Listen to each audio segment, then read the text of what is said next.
চাইছে একটা শ্রেণীর রাজনৈতিক কারবারিরা আপনারা সাবজেক্ট ছেড়ে অবজেক্টের দিকে চলে যান। সাবজেক্ট হচ্ছে এটাই, যেখানে কাশ্মীরের মতো জায়গাতে বিভিন্ন ধরনের এজেন্সি আছে, কাশ্মীরে কোনো নাশকতা হতে দেবে না।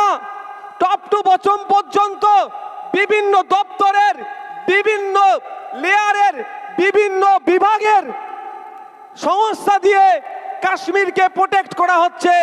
তার বাইরে গিয়ে কিভাবে আমাদের দেশের নাগরিকগুলোর উপরে আক্রমণ নেমে আসলো, এ জবাব বিজেপি সরকারকে দিতে হবে, এ জবাব অমিত শাহকে দিতে হবে, এ জবাব মোদীকে দিতে হবে। এই প্রশ্ন তোলা বাদ দিয়ে কে বলছে নাকি কার প্যান্ট খুলে চেক করেছে, এগুলো হচ্ছে অসভ্যতাপনা, এক নম্বর। দ্বিতীয় কথা হচ্ছে, আমরা অনেকে জানি কাশ্মীরে বিভিন্ন সময়ে বিভিন্ন নাশকতা হয়েছিল, কিন্তু আমার কাছে এই ধরনের কোনো প্রমাণ নাই। থাকলে বলবেন। এই ধরনের মাস কিলিং করেছে যারা ওখানে ভিজিটর্স গিয়েছিলেন, যারা পর্যটক গিয়েছিল, তাদের সাথে এই ধরনের অত্যাচার হয়েছে ইতিপূর্বে আমার মনে হয় কারো জানা নাই। হঠাৎ কেন পর্যটকদেরকে টার্গেট করলো, এখানেও রহস্য লুকিয়ে আছে। আমি গুটি কয়েক কথা বলবো এই বিষয়ে, তারপরে আমি আমার বিষয়ে ফিরে আসব। কিন্তু আজকে বলতে হচ্ছে, কাশ্মীরে যদি আপনারা কেউ ঘুরে আসেন বা আপনাদের পরিবারের কেউ যদি থাকে ওখানে কাজের কর্মসূত্রে, তাদেরকে জিজ্ঞাসা করুন যে কিভাবে মোড়ে মোড়ে ওখানকার প্রশাসনকে ওখানে দাঁড়িয়ে থাকে। 20 মিটার 30 মিটার ছাড়া ছাড়া ওখানে প্রশাসন থাকে, ওখানে মাছি গলার জায়গা থাকে না। কি বলছে, যদি এই কথা সত্য হয়, ধর্ম জেনে নাম জিজ্ঞাসা করে করে নাকি প্রয়োজনে বলছে কাপড় খোলে নাকি চেক করে মেরেছে বলছে, তো এটা সাম্প্রদায়িক উন্মাদনা ছড়ানো ছাড়া আর কিছুই নয়। এগুলো হচ্ছে ন্যারেটিভ তৈরি করা। ঠিক যেভাবে ন্যারেটিভ তৈরি হয়েছিল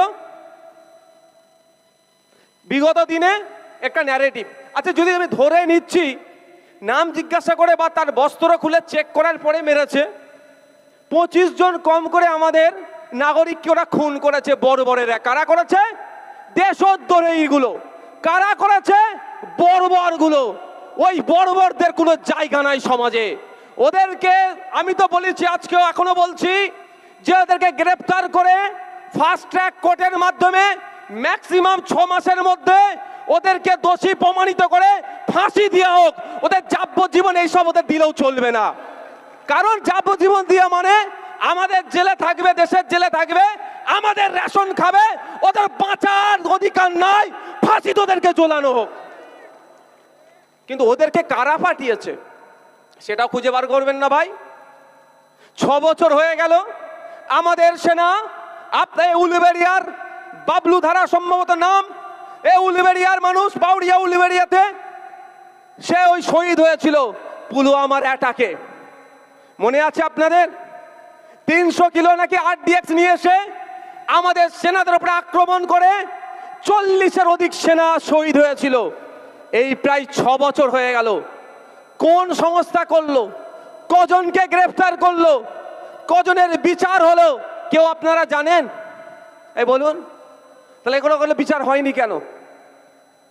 করতে গেলেই তো হয়তো বড় কোনো কর্তা হয়তো জড়িয়ে আছে, রাজনৈতিক ফায়দা ছিল, হয়তো করিয়ে দিয়েছে। এটা হয়তো তদন্ত করলে উঠে আসবে। তাই আমরা চাই এটা তদন্ত হওয়া দরকার। যদি তার নাম জিজ্ঞাসা করে তার বস্ত্র খুলে চেক করতে গেলে একটা মানুষকে কম করে 2 মিনিট টাইম লাগবে। 25 জনকে শহীদ করেছে, খুন করেছে, হত্যা করেছে, কত মিনিট টাইম লাগবে ভাই? 50 মিনিট। যেখানে 20 মিটার ছাড়া ছাড়া ফোর্স আছে আমাদের, তাহলে এই 20 মিটার আসতে কত টাইম লাগবে ভাই? যেখানে বলছে প্রায় 50 রাউন্ড গুলি চালিয়েছে, তাহলে আমাদের ফোর্স আসলো না কেন? প্রশ্ন থেকে যাচ্ছে না? অনেক প্রশ্ন আছে। আমাদের ইন্টেলিজেন্স কি করছিল, গোয়েন্দা বিভাগ কি করছিল, আর যে সমস্ত সংস্থাগুলো ওখানে নিরাপত্তা প্রদানের দায়িত্ব ছিল তারা তাহলে কি করছিল? এই প্রশ্ন থাকবে না ভাই? এই প্রশ্ন আপনাদেরকে করতে হবে। এর জবাব বিজেপি সরকারকে দিতে হবে, এর জবাব নরেন্দ্র মোদীকে দিতে হবে, এর জবাব অমিত শাহকে দিতে হবে। করছে, ভারত চাইছে দেশের প্রধানমন্ত্রীকে দিতে হবে। এড়িয়ে গেলে চলবে না, যাতে জবাব না চেয়ে ওই ধর্মের খেলায় নিয়োজিত হয়ে যায়। সেই জন্য সকাল রাত্রি থেকে একটা ন্যারেটিভ চালু করে দিয়েছে, ও ধর্ম দেখে মেরেছে। কিন্তু সাহসটা পেল কোথায়? শুধু আমরা নয়, সারা দেশ একটা ভয়ঙ্কর ঘটনার সাক্ষী থাকলো। কাশ্মীর উপত্যকায় নির্বিচারে নিরস্ত্র পর্যটকদের ওপরে যেভাবে সন্ত্রাসীগুলো সন্ত্রাস কায়েম করে 26 জনের অধিক আমাদের নাগরিক, আমাদের দেশের নাগরিক, সহনাগরিকদের ওপরে যেভাবে আক্রমণ চালালো, এটা কোনোভাবেই মেনে নেওয়া যায় না। ওই বিষয়ে আমি গুটি কয়েক কথা বলবো, কিন্তু দুর্ভাগ্য আমাদের এটাই, দেখছি গত রাত থেকেই সোশ্যাল মিডিয়ায় সাম্প্রদায়িক উন্মাদনা ছড়ানো হচ্ছে। খুব কম মানুষকেই বলতে শুনলাম বা বলতে দেখলাম, যারা ওই ন্যাক্কারজনক ঘটনা ঘটিয়েছে, যারা সমাজ বিরোধী, যারা মানবতা বিরোধী, যারা কাশ্মীরের মানুষের শত্রু, যারা দেশের মানুষের শত্রু, যার ধর্ম নির্বিশেষে প্রত্যেকটা নাগরিকের যারা শত্রু, তাদের একটাও না ছাড় পায়, এই রকম বললেও না মানুষ খুব কম দেখতে পেলাম। কিন্তু দেখছি কে হিন্দুর হয়ে সওয়াল করছে, কেউ মুসলমানের হয়ে সওয়াল করছে, কেউ সাফাই গাইছে। কিন্তু ইন্ডিয়ান সেকুলার ফ্রন্ট দায়িত্বহীন ভাষাই বলছে যে এই সমস্ত নরখাদকগুলো একটাও না ছাড় পায়, প্রত্যেকটাকে যেন সর্বোচ্চ শাস্তির ব্যবস্থা করে, একটাও না ছাড় পায়। যারা কাশ্মীরের তথা দেশের ভাবমূর্তিতে আঘাত দিচ্ছে, দেশের সার্বভৌমত্ব নিয়ে যে আচরণ করছে, বিদেশে বহির্বিশ্বে আমাদের দেশের মাথায় হেঁট হবে। যারা এই সমস্ত ধরনের সাম্প্রদায়িক কাজ করেছে, সব প্রত্যেকটাকে চিহ্নিত করে সর্বোচ্চ শাস্তির দাবি আমরা তুলছি। কিন্তু দুর্ভাগ্যের বিষয়, অনেকে দেখছি দাবির পরিবর্তে ও বলছে অমুককে মেরেছে, তো ই বলছে অমুককে মেরেছে। আমাদের দুর্ভাগ্য এটাই। আমি আজকে দুটো প্রেস স্টেটমেন্ট দেখলাম, অনেকের দিয়েছে, একটা হচ্ছে আরএসএস এর আর একটা হচ্ছে নরেন্দ্র দামোদর দাস মোদির। সেখানে তারা একবারের জন্য উল্লেখ করলেন না যে পাকিস্তান থেকে সন্ত্রাসবাদীরা এসে মেরেছে আর হিন্দু ভাইদেরকে খুন করেছে, এই শব্দ বললেন না। বললে কেন ফেঁসে যাবে? তুমি বলছো হিন্দুদের রক্ষাকর্তা, তুমি নিজেকে ঈশ্বর দাবি করছো বকলমে, তুমি বলছো তুমি হিন্দুকে তুমি বাঁচাবে, আর তোমার আমলে তোমার ফোর্স, তোমার আন্ডারে থাকা ফোর্স থাকার পরেও কেন আমার হিন্দু ভাইরা খুন হতে হলো, এ প্রশ্ন তুলবে তো। ওই জন্য হিন্দু লেখা শব্দটাই ছেড়ে দিয়েছে, দোজ হু বলে ছেড়ে দিয়েছে। মানে বুঝতে পারছেন খেলাটা কোথায় গভীরে আছে, সেটাকে আমাদেরকে খুঁজে বার করতে হবে। তাই আজকে এখানে দাঁড়িয়ে বলি, কাশ্মীরের জনগণ রাস্তায় নেমেছে, এই বর্বরচিত হত্যার বিরুদ্ধে তারা কথা বলছে। সারা ভারতবর্ষের মানুষও এটা নিয়ে আওয়াজ তুলছে। কিন্তু দুর্ভাগ্যের বিষয়, কিছু সংখ্যক মানুষ যারা ধর্মীয় রাজনীতি করে ক্ষমতায় টিকে থাকতে চায়, ধর্মের উন্মাদনা ছড়িয়ে মানুষের লাশের উপরে যারা রাজনীতি করতে চায়, এখানেও তারা ধর্ম দেখছে। আমরা এই স্টেজ থেকে ইন্ডিয়ান সেকুলার ফ্রন্ট স্পষ্ট বার্তা দিতে চাইছে ভারত সরকারকে।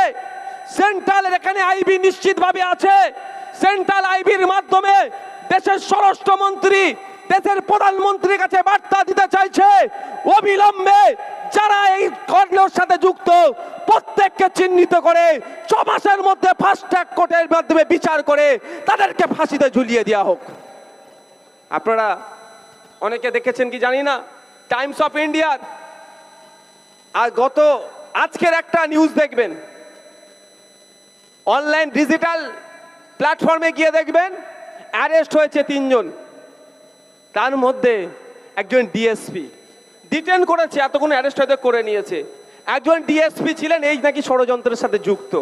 মানে বুঝতে পেরেছেন, বলে সরষে দিয়ে ভূত ভাগাবে, সরষের ভেতরে ভূত ঢুকে বসে আছে, কিভাবে ভাগাবেন ভাই? সাপ হয়ে কামড়াচ্ছে আর ওজা হয়ে ঝাড়ছে এরা। তাই আমাদেরকে সজাগ সতর্ক থাকতে হবে, কোন রকম প্ররোচনায় পা দেওয়া যাবে না। আমাদের আওয়াজ তুলতে হবে।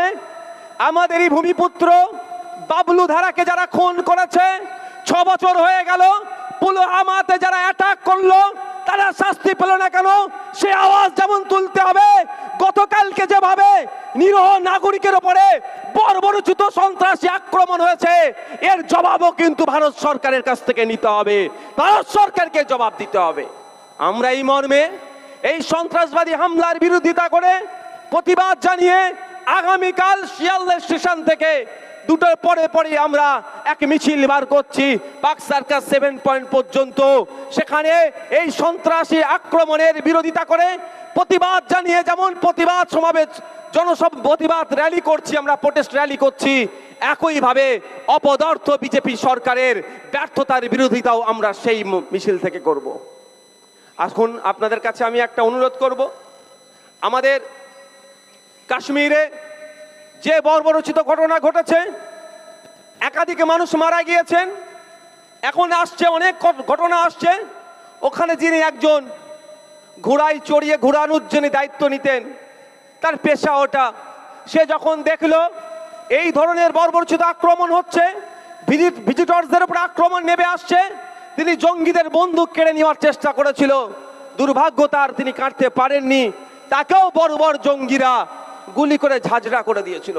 যারা হিন্দু মুসলমানের খেলা খেলার চেষ্টা করছে, তাদের চোখে আগুন দেখিয়ে দিল।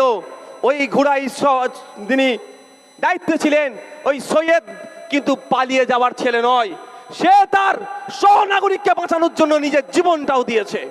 আর আজকে এখানে পাড়াতে পাড়াতে সাম্প্রদায়িক বিষ ঢালার চেষ্টা করছে। তাই আসুন আমরা আমাদের এই সহনাগরিক যারা আমাদের ছেড়ে বিদায় নিয়েছে এই জঙ্গিদের আক্রমণে, তাদের প্রতি শ্রদ্ধা জানাবো। শ্রদ্ধা জানিয়ে 1 মিনিট আমরা নীরবতা পালন করব। ঘড়িটাকে দেখবেন, উঠুন ভাই। আমরা 1 মিনিট আমাদের দেশের নাগরিক, সহনাগরিক, আমাদের বাংলার 3 জন সহজে 25 জনের উপরে খুন করেছে, তাদের প্রতি শ্রদ্ধা জানিয়ে 1 মিনিট আমরা নীরবতা পালন করব। শুরু করুন।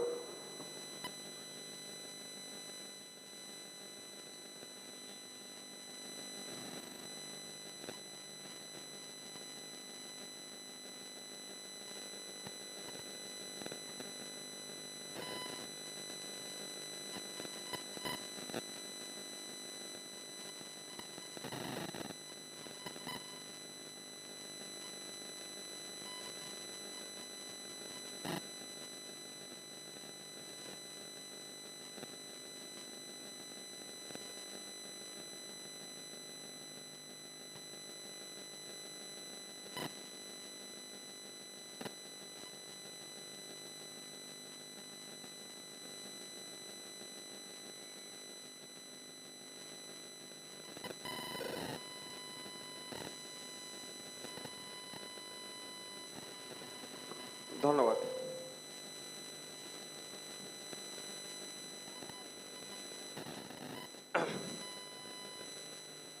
আজকে আমরা যারা উপস্থিত হয়েছি নিশ্চিতভাবে অবগত আছি, 26,000 চাকরি বাতিল, দুর্নীতি আর বঞ্চনার দায় কার হতে পারে ভাই?